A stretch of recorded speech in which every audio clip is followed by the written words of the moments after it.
130, salmo de quem clama ao Senhor e recorre ao Senhor por auxílio. E Ele agora nos auxilia por meio da sua palavra. Fico feliz de ver irmãos que estão de volta de férias, muitos que estavam em viagem.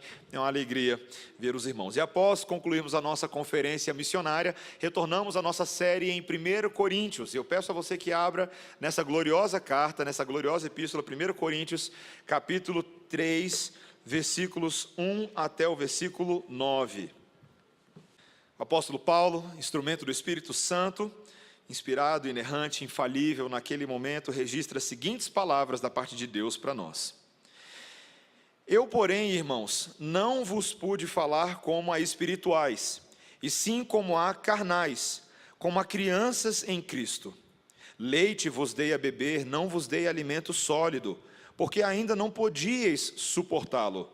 Nem ainda agora podeis, porque ainda sois carnais. Porquanto, havendo entre vós ciúmes e contendas, não é assim que sois carnais e andais segundo o homem? Quando, pois, alguém diz, eu sou de Paulo, e outro, eu de Apolo, não é evidente que andais segundo os homens? Quem é Apolo? E quem é Paulo? Servos por meio de quem crestes, e isto conforme o Senhor concedeu a cada um. Eu plantei, Apolo regou, mas o crescimento veio de Deus. De modo que nem o que planta é alguma coisa, nem o que rega, mas Deus que dá o crescimento. Ora, o que planta e o que rega são um, e cada um receberá o seu galardão segundo o seu próprio trabalho. Porque de Deus somos cooperadores, lavoura de Deus, edifício de Deus sois vós. Essa é a palavra do Senhor. Vamos orar. Senhor, obrigado pela tua instrução, tua exortação tão necessária à igreja nesta noite.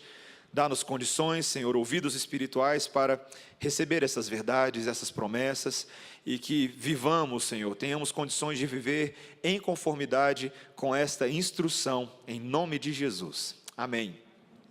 Irmãos, poucas coisas na vida são tão frustrantes quanto a decepção de ser ludibriado por propaganda enganosa, que te entrega algo muito diferente daquilo que você pediu. Quantos de vocês já passaram por essa experiência?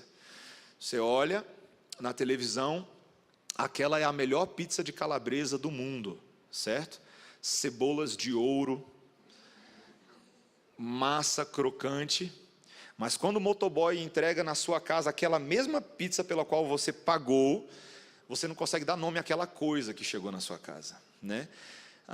Quando alguém erra o seu pedido, né? Você pediu um Big Mac, aí você abre, você olha aquilo e você pergunta, você tem certeza que isso é 2 hambúrgueres, alface, queijo, molho especial, cebola, picles, um pão com gergelim?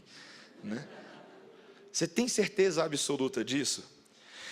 Queridos, isso é uma decepção muito grande, mas às vezes eu penso, e tenho pensado muito sobre isso, que é exatamente esse tipo de decepção que a igreja muitas vezes tem sido para o mundo. Imagine que tem um personagem chamado Mundo, tá?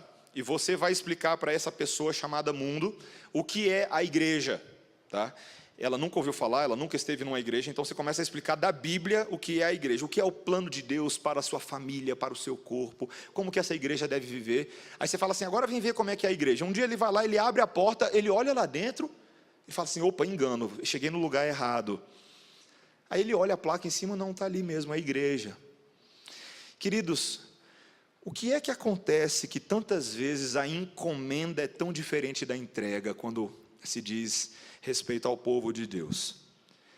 Por que será que essa igreja gloriosa, que é tida na Bíblia como o projeto máximo da glória de Deus no mundo, tantas vezes é motivo de vergonha? Não precisa ir muito longe, você não precisa nem ligar a televisão, você pode olhar para a sua própria vida. E esse texto que nós lemos hoje, ele trata sobre isso, irmãos. Ele trata sobre as causas do porquê tantas vezes a encomenda ser diferente da entrega. Do porquê nós não refletirmos exatamente aquilo que Deus gostaria que nós fôssemos, mas de alguma maneira também esse texto traz esperança a nós. Ele traz uma esperança de que apesar de nós, Deus continua construindo o seu projeto glorioso de uma igreja imaculada, de uma noiva sem rugas. mas que nós, nesse momento, devemos compreender esse projeto de Deus e buscar nos alinhar a Ele, para não sermos motivo de vergonha para o Evangelho, e sim de glória, de alegria, de esperança àqueles no mundo que ainda não conhecem a verdade de Deus. Esse texto fala sobre infantilidade espiritual, e ele fala em dois blocos. A gente vai ver dois blocos. O primeiro é justamente a ameaça da infantilidade espiritual na vida da igreja. E em segundo lugar, o que significa ser um adulto espiritual. O que é ser um adulto espiritual e como nós podemos alcançar isso. Primeiro vamos falar dessa infantilidade que é uma ameaça. Na sessão anterior, apenas para recapitular, já tem 2 semanas que a gente ouviu o último sermão, Paulo estava explicando em termos amplos e gerais o porquê dos homens do mundo, que são considerados tão sábios aos seus próprios olhos, não conseguirem compreender a sabedoria de Deus. Lembra? Ele fala que é uma questão espiritual. Apenas aqueles que têm os seus corações e mentes regenerados pelo Espírito Santo podem ser verdadeiramente espirituais. Aquilo que nós chamamos do homem pneumáticos. Lembra? Aquele que tem o pneuma, o espírito. Essa é a expressão forte que Paulo usa. Somente esses podem compreender as coisas relativas à salvação de Cristo. Mas, por outro lado, o homem natural, o homem psíquicos, esse homem não pode compreender, e essas coisas parecem a mais absoluta loucura. Ele simplesmente não pode entendê-las. Mas Paulo, agora nesse capítulo 3, em vez de falar disso no sentido genérico e distante da igreja, ele passa a ser muito específico e direto com esses coríntios. Existe um sério problema a ser lidado com eles. Porque era esperado que a essa altura do campeonato, a essa altura da vida cristã dessa igreja, eles já tivessem alcançado um certo patamar na sua espiritualidade, mas pelo contrário, eles estacionaram no tempo. Observe comigo, olha o versículo 1, o que Paulo diz. Eu, porém, irmãos, não vos pude falar como a espirituais, e sim como a carnais, como a crianças em Cristo. Ele primeiro começa chamando esses irmãos de irmãos. Pode parecer um detalhe, mas Paulo sabe o que faz. Ele sabe que a pancada vai ser grande agora. Então, para suavizar, ele lembra, vocês são meus irmãos, lembre-se disso. O couro vai ficar pesado para vocês, mas vocês são irmãos. Mas a primeira coisa que ele começa a falar não é o que está acontecendo hoje, mas o que aconteceu no passado. Ele traz uma memória daquele tempo, nos primeiros dias, veja que ele está falando no passado aí, quando ele plantou essa igreja de forma missionária. Naquele início, ele não pôde falar a esses irmãos como a espirituais. Por quê? Porque eles ainda eram crianças em Cristo. Era inevitável que aqueles que haviam acabado de serem ganhos para Cristo fossem ainda imaturos na fé. E no início, meus irmãos, é assim mesmo. Os crentes de primeira viagem, aqueles que chegam completamente surpresos com as grandezas da graça, no início eles são como bebês recém-nascidos que estão aprendendo a respirar os ares de um novo mundo.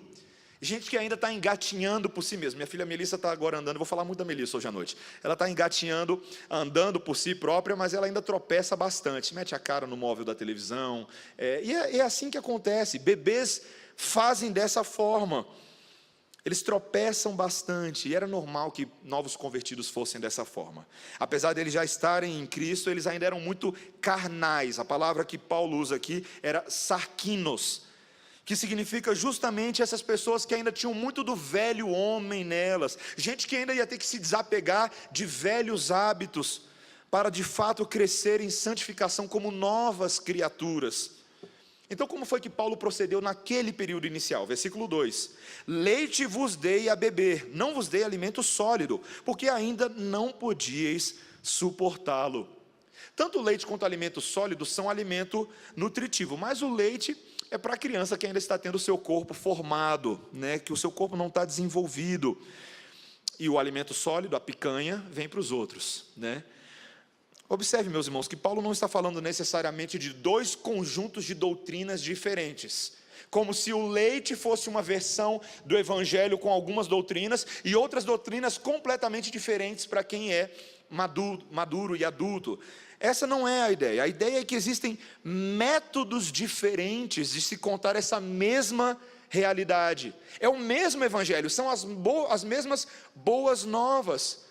Mas uma criança de 5 anos ouve essa mensagem de uma forma diferente do que uma pessoa de 35 anos. O leite, aqui no caso, seria, quando a gente tenta pensar o que seria o leite, talvez uma declaração mais simplificada, mais evangelística e até mais missionária do Evangelho. Aquelas realidades mais básicas que de vez em quando eu e você também precisamos ouvir, como nós ouvimos na conferência missionária. No caso, então, o alimento sólido seria, então, aquele tipo de pregação mais elaborada.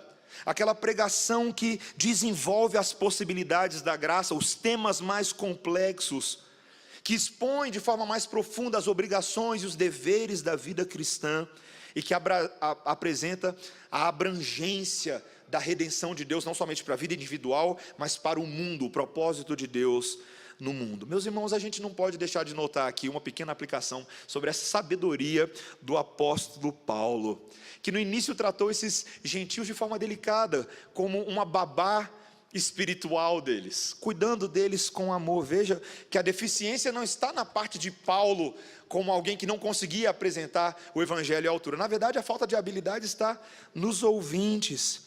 E, como eu ouvi uma vez, um mestre sábio sempre adapta a sua instrução à capacidade dos seus alunos. Bons professores são assim.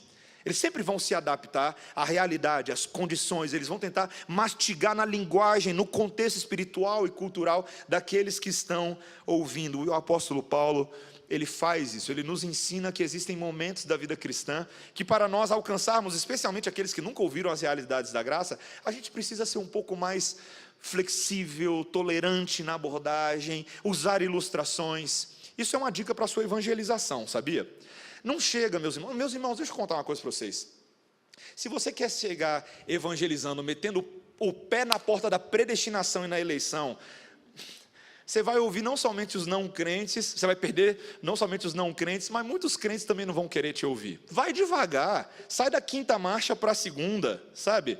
Seja ilustrativo, seja metafórico, não use somente grandes preposições doutrinárias, proposições doutrinárias, mas use exemplos acessíveis, para que as pessoas possam compreender como o Senhor Jesus Cristo fazia, que usava exemplos e histórias o tempo inteiro. Utilize isso paralelamente à sua instrução do Evangelho, e certamente você terá algumas pessoas um pouco mais interessadas naquilo que você tem para ouvir. Mas veja, meus irmãos, que até nesse momento não há censura alguma no que Paulo está falando. Mas Paulo não estava disposto a permanecer como um ababá. Ele era um profeta. Ele foi chamado para ser apóstolo. E veja que ele usa agora esse momento para trazer uma dura admoestação a essa igreja. A segunda parte do versículo 2. Nem ainda agora podeis, porque ainda sois carnais. Paulo de repente muda no grego da palavra sarkinos para a palavra sarkikos. A primeira ela era mais abrangente, sem muita censura, mas essa agora descreve gente que é caracterizada pela carne. O crente maduro, ele deveria ser pneumáticos, caracterizado pelo Espírito. Mas esses coríntios eram o oposto do que um crente deveria ser. Eles estavam, como um comentarista coloca, sob o controle da natureza carnal.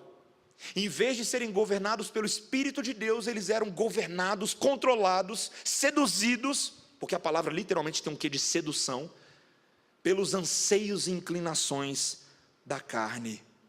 Meus irmãos, essa é de fato a ameaça persistente ao crescimento espiritual de qualquer pessoa.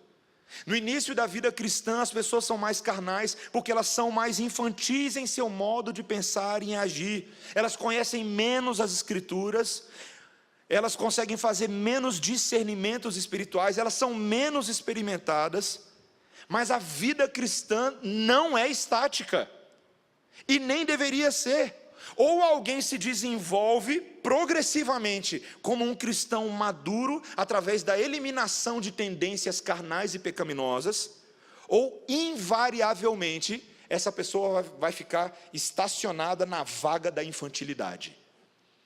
Não tem meio termo. Ou você progride, ou tu está parado e ficando para trás. Meus irmãos, um comentarista nesse texto, ele coloca da seguinte maneira, o nome dele é Godet. O problema em questão não é um simples estado de fraqueza que continua a despeito da regeneração, mas é um curso de conduta que ataca a nova vida e fala ativamente contra ela. Esse era o grande problema da igreja em Corinto, e esse é o grande problema de muitos cristãos hoje em dia. Gente que fica estacionada na fraqueza espiritual e não avança. E Paulo passa a mostrar sintomaticamente quais foram as evidências dessa infantilidade espiritual. Veja que ele volta àquela situação problema da qual ele tratou no capítulo 1, da qual ele introduziu no capítulo 1. Veja os versículos 3 e 4. Porquanto havendo ainda entre vós ciúmes e contendas, não é assim que sois carnais e andais segundo o homem? Quando, pois, alguém diz, eu sou de Paulo, e outro, eu de Apolo, não é evidente que andais segundo os homens? Veja que ele usa dois pecados aí para ilustrar a fraqueza espiritual. O primeiro é a palavra ciúmes. O grego, zelos. Interessante, né? Esse grego era justamente a mesma palavra que era usada para descrever a virtude de ser zeloso, né, de ser zeloso pelas coisas boas. Mas no Novo Testamento é principalmente utilizada no sentido de inveja. Talvez na sua Bíblia também possa aparecer com a palavra inveja. Aquele espírito que faz uma pessoa arrasar outra pessoa a fim de exaltar-se a si mesma. Já viu isso? Eu não posso ficar feliz com o que está acontecendo na vida de outra pessoa. Por quê? Porque eu tenho inveja. Eu tenho ciúmes disso. O invejoso se recusa a reconhecer os talentos ou os dons das outras pessoas, mas se vangloria nessas mesmas coisas quando é ele que tem elas. Já viu isso? Ele se gaba. Quando é com ele, está feliz, está maravilhoso. Quando é no outro, não importa muito não. A outra palavra que é utilizada é a palavra contendas. É o grego eres. Essa é uma palavra muito forte no grego koiné. Ela significa uma pessoa que é dominada pelo ódio. Essas duas palavras combinadas, elas ilustram muito bem os tipos de rivalidades doentias, a autojustiça que estava surgindo no meio dessa igreja. Enquanto eles deveriam ser pessoas espirituais, fraternas uns com os outros, gente boa uns com os outros, o que eles estavam fazendo? Devorando-se uns aos outros, em inveja, em ciúme. Eles estavam andando segundo os homens, como aqueles que nunca haviam sido tocados pela graça de Deus. E disso surgem as dissensões, disso surge o partidarismo, disso surge o favoritismo dos coríntios por certos pastores, que refletia mais a sabedoria do mundo do que a mente do Espírito. Quando eles deveriam ser maduros e perfeitos, na verdade eles eram cristãos bebezinhos. Queridos, nessas últimas semanas eu cheguei à percepção de que a nossa filha Melissa será advogada quando ela crescer. Mesmo com apenas 1 ano e 1 mês de vida, as evidências são cristalinas. Quando contrariada, por mais insignificante que seja o motivo, seja porque nós não permitimos ela mexer em algo que chamou a atenção dela, ou retiramos o brinquedo favorito das suas mãos, minha filha se transforma numa aguerrida debatedora, meus irmãos. Preciso que os irmãos orem por nós. Ela aponta o dedo em riste na nossa direção e passa a apresentar os seus argumentos mais elaborados e persuasivos. Na linguagem dos bebês, é claro, eu não tenho dom de interpretação de línguas, não entendo muita coisa, mas, meus irmãos, ela começa, e é um trabalho, é uma obra de arte, gritos e lágrimas que te fazem crer que ela está à beira da morte. A depravação total e mimizenta em sua plena glória. Esses dias ela armou para a gente no shopping. Foi terrível, meus irmãos, que vergonha. Se jogando no chão, rolando para um lado, rolando para o outro. O que você está fazendo, minha filha? Para com isso. Mas, meus irmãos, a gente ri desse tipo de coisa, mas tem muito marmanjo assim na igreja. Gente que não aceita ser contrariada. Gente que esperneia e faz seus irmãos passarem vergonha. Gente com anos de igreja e experiência cristã, que já deveriam a essa altura serem discipuladores e conselheiros dos pequenos, mas não progridem em sua maturidade, em seu conhecimento bíblico, em sua vida de oração, em sua intimidade com Deus. Gente que, em vez de glorificar a Cristo com seu testemunho de vida, fica discutindo frivolidades e trivialidades. Gente que chia quando o pastor aprofunda na doutrina e na teologia e diz: ah, pastor, isso não é necessário, isso é coisa de seminarista, é coisa de acadêmico. Gente que, em vez de ter uma forte sensibilidade ao pecado, tolera os piores pecados na sua vida, na família e no seu meio. Gente que envergonha o evangelho em sua vida pública, nas suas postagens nas mídias sociais, nas suas fotos, nos seus debates políticos. Gente orgulhosa, que em vez de expressar um forte espírito de unidade com seus irmãos, estão cheios de inveja, de discórdia e de dissensão. Crentes carnais, crentes carnais. É que nem câncer na igreja. Tem muito crente carnal. Um teólogo chamado Barclay, ao tratar desse assunto especificamente, da falsa religiosidade, ele diz da seguinte maneira: se um homem estiver em divergência com seus companheiros, se ele for uma criatura rixosa, competitiva, controvertida, problemática, ele até poderá ser um diligente frequentador da igreja, e até mesmo um assíduo cooperador da igreja, mas não será um homem agradável a Deus. Crentes carnais podem enganar o pastor, podem enganar uma série de pessoas, mas não enganam o Espírito Santo de Deus. Fariseus, hipócritas, nos dias de Jesus e nos nossos dias. Meus irmãos, a palavra de Paulo é dura porque ela é para ser dura mesmo. Qual é o tipo de crente que você é? Qual é o tipo de crente que você tem sido? Às vezes, eu lembro quando eu era mais novo, eu tentava me consolar na ideia de que eu não era um crente assim tão firme, tão diligente na minha vida espiritual. E eu começava a subverter a graça de Deus. Como se a graça de Deus, e aqui vai uma dica para a gente saber o que não é a graça de Deus.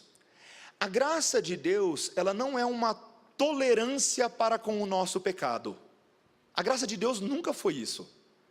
A graça de Deus é a força de Deus para aqueles que se comprometem com a obediência de Deus e com a disciplina de Deus para viver no caminho estreito de Deus. Todo crente é chamado para viver no caminho estreito. E se você não gosta disso, meu irmão, provavelmente você não entendeu para o que Deus te salvou. Deus nos salvou para a maturidade. Não existe crente que tenha a opção que você pode marcar lá no formulário e falar assim: eu quero ser um pouquinho maturo. Eu quero ficar ali na zona número 3 da fraqueza espiritual. Conversando com um amigo outro dia sobre uma exegese de Romanos 14, que é um texto que Paulo fala sobre a dinâmica entre os fortes e os fracos na fé. Esse meu amigo disse assim: pastor, mas a gente tem que reconhecer que tem muitos fracos na fé, na igreja, muita gente que fica escandalizada, com algumas coisas. Falo, meu irmão, de fato existem essas pessoas, a questão é quanto tempo que elas estão dessa forma? Elas vão ficar a vida inteira fracos na fé? Eles vão ficar sempre escandalizados por coisas que a Bíblia autoriza e outras coisas que a Bíblia desautoriza, mas a mente carnal deles não quer se desenvolver? Meus irmãos, todos foram chamados para serem fortes na fé. Fortes na fé. Que tipo de crente você é? Muitas vezes eu e você precisamos parar de olhar para o lado, olhar para as pessoas, julgá-las e olhar para dentro de nós e pedir ao Senhor que tenha misericórdia e nos conduza ao arrependimento, porque muitas vezes não temos sido o tipo de crente que o Senhor deseja que nós sejamos, crentes carnais.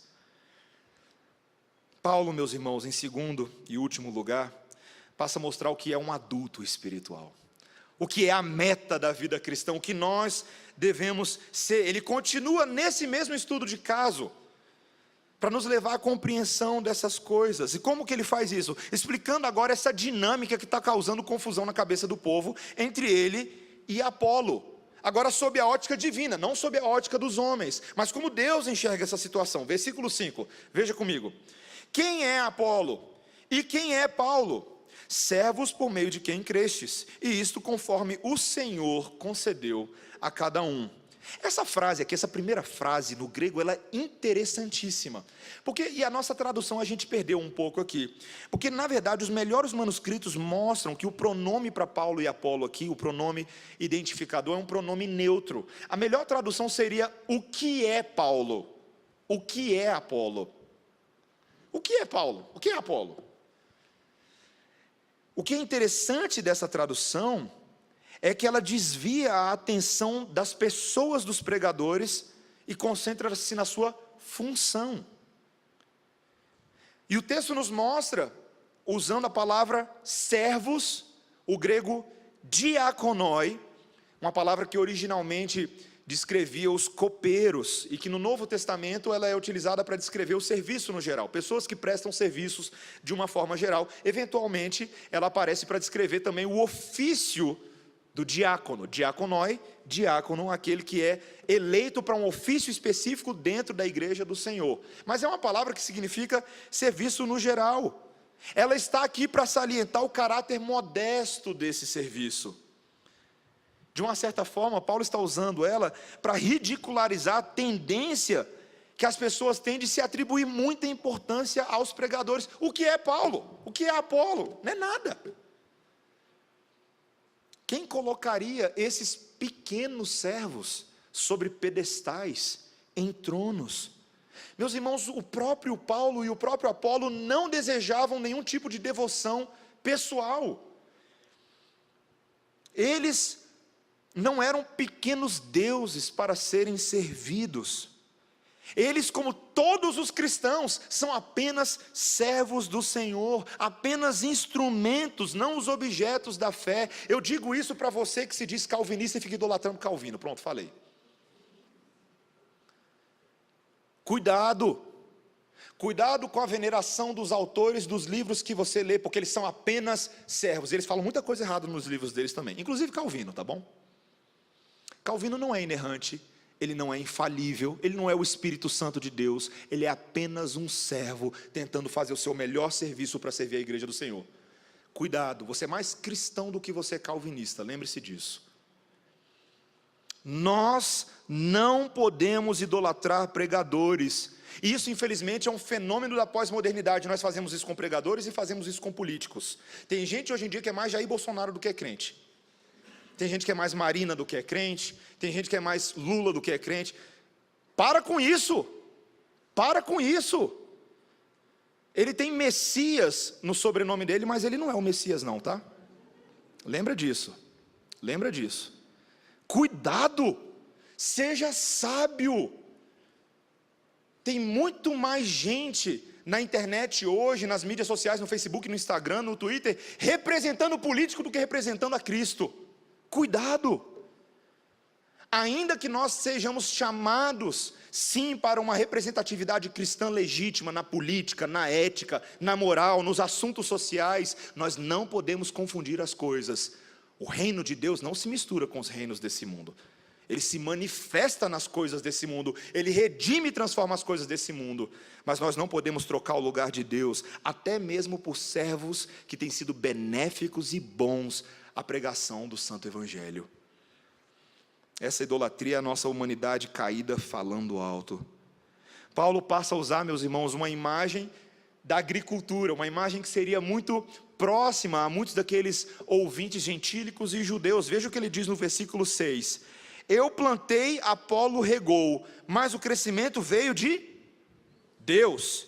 De modo que nem o que planta é alguma coisa, nem o que rega, mas Deus que dá o crescimento. Ora, o que planta e o que rega são um, e cada um receberá o seu galardão segundo o seu próprio trabalho. Paulo foi o primeiro missionário a pregar aos coríntios. Foi ele que havia fundado aquela igreja. Mas quando ele saiu, quem chegou? Apolo. Apolo foi companheiro de Paulo, conhecido, amigo de Paulo, que deu continuidade àquele trabalho, discipulando, alimentando a igreja, nutrindo. Um plantou, outro regou, mas nenhum nem outro puderam fazer aquilo que só Deus faz, dar crescimento. Adoro a forma como esse texto trabalha a questão da responsabilidade do homem e a soberania de Deus. De uma certa forma, Paulo e Apolo foram usados por Deus nessa obra de levar o evangelho e as boas novas aos coríntios. Mas, meus irmãos, Paulo e Apolo não têm condições alguma de mudar um coração de pedra para um coração de carne. O máximo que eles podiam fazer é falar, e orar, e torcer, para dar certo. Mas só Deus produz crescimento. Meus irmãos, o agricultor pode lançar a semente, mas vai fazer o milagre daquela semente virar uma árvore frondosa? Foge muito à nossa habilidade, não é verdade? A nossa partezinha, ela é tão pequena nesse processo, e nós devemos reconhecer isso. Homens vêm e vão na obra do Senhor, mas a igreja é do Senhor. A igreja é do Senhor. Meus irmãos, a Igreja Presbiteriana Redenção não é do pastor Mateus. Ela não é do presbítero Charles, do presbítero Cláudio, do presbítero Jefferson. Ela não é do reverendo Silvio Biso. Ela não é dos diáconos. Ela não é dos irmãos que estão trabalhando com guarda-roupa missionário. A igreja não é de nenhum de nós. A igreja é do Senhor. Homens nascem, homens morrem. Se você morrer amanhã, o problema é todo seu. Você vai se ver com o Salvador, face a face. Mas a igreja do Senhor permanecerá até o dia de Cristo. E eu e você precisamos construir essa forma de pensar para que não venhamos a cair na armadilha do diabo, que é especialista em atentar contra lideranças de igrejas, e quando aquelas lideranças caem, a igreja cai junto. Eu passei por uma situação que eu vi muito de perto lá nos Estados Unidos, quando morava lá, uma igreja de um amigo meu. Ele estava frequentando aquela igreja, mas a igreja era muito centrada em torno da figura do pastor, tudo era o pastor da igreja. No dia que Deus deu uma visão diferente para aquele pastor, que ele tinha que mexer com outra coisa, ele foi embora, e a igreja fechou as portas, porque ficaram muito presas àquele servo, e não ao Senhor do servo. Veja o que Paulo diz, meus irmãos, o que ele diz no versículo 8, ora o que planta e o que rega são um. Paulo também está mostrando não apenas que Deus é quem é glorificado nessa obra, mas que ambos os servos foram contratados pelo mesmo chefe celestial para trabalhar na mesma empresa. E que esse negócio de tentar ficar botando um servo em competição contra o outro não dá certo. Meus irmãos, um dos maiores desserviços que nós podemos fazer a pastores nesse mundo é tentar botar um pastor contra o outro. Meus irmãos, isso é uma arma diabólica. Posso falar isso não estava pronto, mas eu vou falar. Posso dar uma dica do que eu não quero que você venha fazer comigo no gabinete? Nunca. Eu não quero que você venha descarregar todos os podres que você sabe do pastor, do seu pastor, de onde você veio. Não faça isso. Você resolve isso com ele. Faça isso com ele. Não difame, não seja maledicente, não quebre a reputação dos servos de Deus, porque, meus irmãos, todos esses servos são pecadores, dependentes da graça do Senhor, e também carecem do apoio da igreja, das orações da igreja, e não simplesmente das armas da igreja contra os seus ministérios. Não coloquem pastores uns contra os outros, não façam isso. Façam, se você tem alguma coisa para resolver com o pastor de onde você veio da igreja, a primeira coisa que você faz é orar por ele, primeira coisa. Segundo lugar, como Paulo instrui na carta a Timóteo, se existe algo contra um presbítero, no caso um pastor, alguém que está trabalhando com o ministério da palavra, você deve ser muito cauteloso. Você deve ter 2 ou 3 testemunhas relativas àquele assunto. Você deve procurar a liderança específica da igreja. Muitas vezes não é você que vai fazer a confrontação. Mas, meus irmãos, não coloquem igreja contra igreja. Não coloquem pastor contra pastor. Já tentaram fazer isso comigo uma vez. Tentaram botar um pastor que eu amo de paixão, com quem eu tenho grande alegria e admiração pelo ministério dele. Tentaram botar uma certa competição entre a gente. Graças a Deus a gente resolveu isso entre a gente, porque se fosse depender das pessoas, muita fofoca e inverdade e calúnia poderia ter surgido. Meus irmãos, cuidado, cuidado. Paulo e Apolo não estavam se queixando um com o outro sobre o crédito de quem tem mais sucesso. Ah, você só está regando, mas quem plantou fui eu. Não tem isso entre eles. Considerá-los rivais era um absurdo, porque Deus não estava fazendo isso. Cada um deles, como o versículo 8 mostra, receberia o seu galardão. Deus cuida de cada um, Deus sabe de cada um. O ponto, meus irmãos, não é ficarmos idolatrando os servos, mas adorarmos o Deus da igreja. Esse é o último versículo, olha só o versículo 9. Porque de Deus somos cooperadores, lavoura de Deus, edifício de Deus sois vós. 3 vezes neste versículo, a palavra de Deus vem em primeiro lugar no original grego. Isso aqui é muito interessante. Em português a gente perdeu essa tradução, mas o grego aqui, eu vou traduzir a minha tradução para vocês, tá bom? Literalmente. De Deus somos cooperadores, de Deus lavoura, de Deus edifício sois vós. É assim que está escrito no grego. A ênfase está na pessoa de Deus e não nas pessoas. Isso não é acidental. O ponto, mais uma vez, é mostrar que os instrumentos não têm importância. Tudo é de Deus, todos pertencem a Deus. Somente Ele chama os homens, e esses homens são servos dEle e trabalham para Ele. Meus irmãos, é tão interessante nós pensarmos nisso, porque o que acontece na igreja hoje, nós precisamos resgatar essa mentalidade para a glória de Deus. Hoje eu estava tendo um almoço com 2 irmãos aqui da igreja, tivemos a oportunidade de conversar um pouquinho sobre isso. Muitos de nós, e preste atenção no que eu vou falar aqui agora, muitos de nós perdemos a dimensão espiritual do que é ser igreja. De novo, nós perdemos a dimensão espiritual do que é ser igreja.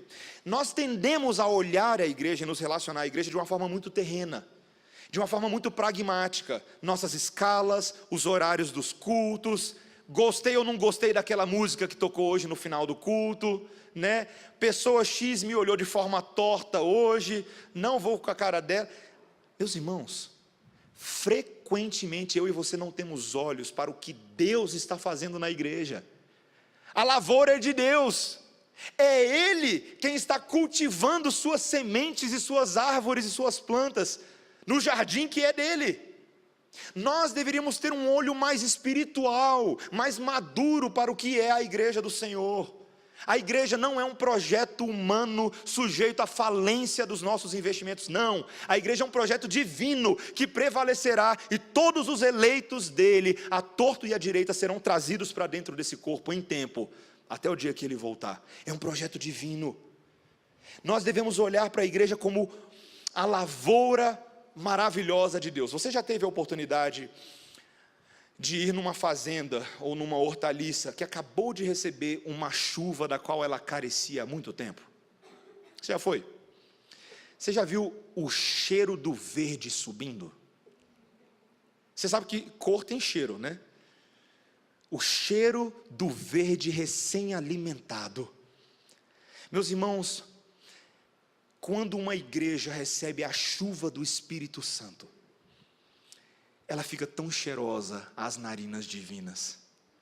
O mundo se beneficia tanto dos frutos que são gerados numa lavoura bem cultivada. Numa lavoura que não olha para si mesmo, para os seus problemas, mas olha para o grande agricultor, o dono do Éden, que está fazendo essa obra, está trabalhando em nós. Nós somos lavoura de Deus, campo de trabalho do Senhor. Essa é uma mensagem, meus irmãos, de grande esperança para os crentes do Antigo Testamento. É uma promessa. Israel no Antigo Testamento era tratada como um campo seco e árido, por causa do seu pecado, por causa da sua desobediência. Eles se tornaram extremamente frios espiritualmente. Mas havia a promessa de que uma chuva nova, um renovo do Senhor, a atuação do Espírito Santo, traria sobre essa igreja frutos ainda não vistos, frutos que os olhos ainda não tinham visto, que os ouvidos ainda não tinham ouvido, a atuação do Senhor. Meus irmãos, essa igreja é edifício de Deus. O grego oikodome, uma palavra muito interessante, o apóstolo Paulo gosta muito dela, ela aparece bastante nas cartas paulinas, e também aparece em 1 Pedro capítulo 2, em referência a esse edifício em construção. Um prédio que está sendo formado. E esse prédio que está sendo formado, ele vai glorificando a Deus, porque Deus, o grande construtor, vai montando e botando cada peça no seu devido lugar para que ela supra a sua devida função. Você sabe que a nossa Igreja Presbiteriana Redenção está em eternas reformas, né? Uma igreja reformada, então temos que ter eternas reformas, né? Nós estamos quase concluindo essas 2 salas e a gente vai ter pintura delas essa semana aí, para domingo que vem começarmos com as nossas novas turmas de escola dominical. E apesar de eu ser pastor da igreja, eu estou me sentindo meio engenheiro. Eu não sei de nada, mas eu acho que eu sei de tudo. Eu venho aqui durante a semana na igreja e fico olhando os pintores trabalharem, né? Saio ali um pouquinho no horário de almoço e eu nem sei o que ele está fazendo. O que você está fazendo aí? Estou pintando aqui, estou dando um acabamento aqui na base para depois colocar o rodapé. Muito bem, continue. Aí eu vou para o próximo, me sentindo alguma coisa, né? Meus irmãos, Deus, Ele vai supervisionando a obra de construção. Nós somos cooperadores de Deus nesse edifício que Ele está formando e nos utilizando para formar esse edifício. É uma obra gloriosa, meus irmãos. É impressionante quando eu penso em Adão e Eva no jardim do Éden, que Deus cria Adão e Eva e não os coloque apenas para aproveitar o jardim do Éden, mas transforme Adão num co-administrador, num co-gestor daquele jardim. Dá nome aos animais. Como assim, Deus? Não, é contigo mesmo, vai lá, dá os nomes. É Ele quem cultiva, é Ele quem cuida. E Deus faz isso conosco, meus irmãos. Deus é tão impressionante que mesmo Ele sendo dono de tudo, Ele nos confia a nós a responsabilidade de gerirmos, cultivarmos, plantarmos e colaborarmos com o edifício que Ele mesmo está construindo. Meus irmãos, o nome disso é maturidade bíblica. É o oposto de sermos bebês espirituais. Isso é ser adulto espiritual. Gente formada, gente experimentada. E meus irmãos, Deus tem um projeto tão firme para a sua igreja, que Ele não tolera que nós fiquemos estacionados. Muitas vezes Ele vai criar situações e circunstâncias na vida da igreja, para dar um empurrãozinho na gente. Cresce miséria. Aquela cena clássica que todos nós conhecemos, da águia, quando vai ensinar os seus filhotinhos a voar. Eu sei que você não sabe muito de biologia, mas eu fui atrás de estudar, e alguns aqui sabem bastante, mas os filhotinhos de águia que estão lá no ninho, no topo da montanha, eles têm que em algum momento começar a voar, mas quando chega ali na 11ª, 12ª semana, e elas ainda não voaram, a mamãe águia faz algo, meus irmãos, impensado, ela empurra o ninho de espinhadeira abaixo. Imagina, eu estou pensando, né? Estou interpretando aqui. Gente, aqueles filhotes de águia que nunca bateram a asa na vida, queda livre, e ela aguarda o momento certo, ela fica voando para ver o que vai dar, né? Tentando bater a asa, tentando voar, e no momento certo, se aquelas aves de baixo não voarem, ela vem por baixo, dá um rasante e pega os seus filhotinhos. Mãe maluca essa, né? Mãe alguma faria uma coisa dessa, mas meus irmãos, nosso Deus faz isso com a gente de vez em quando. Senhor, eu não sei como te servir, eu não sei como voar, eu não sei como evangelizar, eu não sei o que fazer na igreja. Senhor, eu preciso primeiro aprender para fazer essas coisas. Senhor, me dá um curso. Senhor, me dá um livro, me dá um método. Eu preciso fazer essa aula de catecúmenos durante 4 anos antes de fazer. Deus vira e fala, não dá tempo. É exatamente isso que acontece. Vai aprender na marra, vai aprender enquanto está trabalhando. Meus irmãos, que ideia tola nossa de imaginar que Deus nos salvaria para nos colocar numa escola para ficarmos 20, 30 anos estudando, então começaríamos a trabalhar. Não é assim que funciona o evangelho. No momento que você é salvo, você já se torna missionário. Você lembra da mulher samaritana? Aquela que é alcançada na beira do poço, e quando ela chega na cidade dela, ela nem sabe muita coisa sobre Jesus, mas ela começa a falar, olha, eu não sei dizer se ele é o Messias, mas ele falou tudo da minha vida, ele sabe dos meus casamentos todos, então provavelmente tem alguma coisa com ele. Toda aquela cidade vai aos pés de Jesus e muitos são convertidos. Queridos, Deus não está condicionado à minha maturidade ou imaturidade, ou capacidade, ou limitação para fazer a sua obra. Ele é Deus da lavoura, meus irmãos.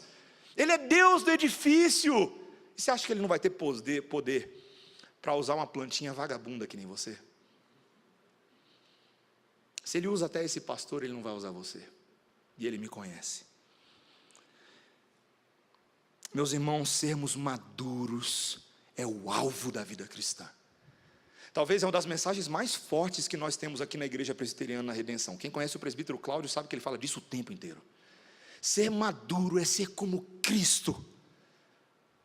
É ter Cristo formado em nós, é o alvo da nossa santificação. Reformadores e puritanos entenderam que essa é a meta da vida cristã. Não sermos bebês espirituais, mas sermos como Cristo. E o que é isso na prática? O reverendo Bonner, Dr. Bonner, um pastor a respeito de quem eu conheci lá nos Estados Unidos, quando ele foi perguntado certa vez como era possível saber se um cristão estava crescendo, ele respondeu que em proporção ao crescimento da graça, esse crente, na prática, iria cada vez mais elevar o Criador, falar menos de si mesmo e do que ele faz, e se tornar cada vez menor em sua própria estima, até que ele sumisse como aquela última estrela matinal diante do esplendor do sol que chega para dar luz no dia. Linda essa imagem, não é verdade? A última estrela da manhã que se apaga e deixa o sol em todo o seu esplendor e toda a sua glória mandar no mundo. Meus irmãos, nós somos chamados para sermos maduros e esse é o nosso desafio. Meus irmãos, esse é o desafio que o Senhor deseja para a Igreja Presbiteriana Redenção, para todas as igrejas presbiterianas no Distrito Federal, no Centro-Oeste, para igrejas de outras denominações, para toda a igreja que se espalha sobre a face da terra, que sejamos maduros, maduros. A pós-modernidade ama atalhos. Ela ama tentar dar a impressão de maturidade sem ser madura. Muitos querem ser entendidos, eruditos, iluminados com o mínimo esforço possível.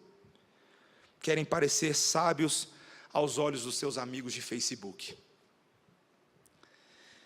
Quando James Garfield, que foi presidente de uma universidade lá em Ohio, chamado Eton College, ele foi ministro de educação nos Estados Unidos durante muitos anos, ele conta que quando ele era diretor dessa faculdade, um pai trouxe o seu filho, foi ali na sala da diretoria, para fazer a matrícula, mas ele queria ter uma conversa com o diretor, porque ele queria um trajeto de curso mais rápido para o seu filho.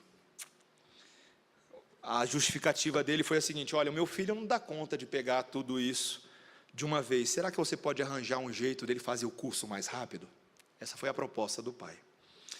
O senhor Garfield, que era um crente, muito sábio, ele vira e fala assim: sim, ele pode fazer um caminho mais curto, mas tudo depende do que você deseja que ele venha a ser. Quando Deus deseja cultivar um carvalho imponente, pode levar quase 100 anos, mas só leva 2 meses para fazer uma abóbora. Meus irmãos, Deus não quer uma igreja de abóboras. Ele não está cultivando abóboras no nosso meio. A obra salvadora de Jesus aos imaturos, de acordo com Isaías, é para que eles venham a ser carvalhos de justiça, plantados pelo Senhor para a sua glória. Isaías 61, versículo 3. Essa é a meta.